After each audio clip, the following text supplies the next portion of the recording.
শাহমাহমুদপুর ইউপিতে প্রশাসনিক কর্মকর্তাদের বিদায় ও বরণ। বিস্তারিত।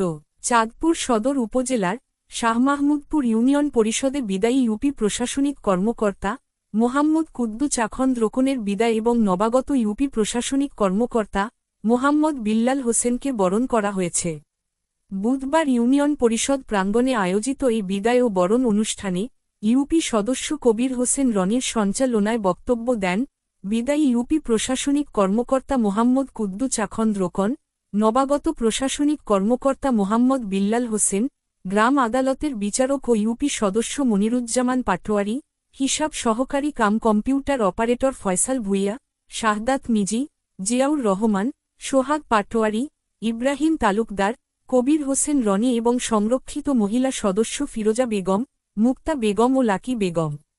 অনুষ্ঠানে ইউনিয়ন পরিষদের সদস্য, কর্মকর্তা কর্মচারীসহ বিভিন্ন শ্রেণী পেশার মানুষ উপস্থিত ছিলেন।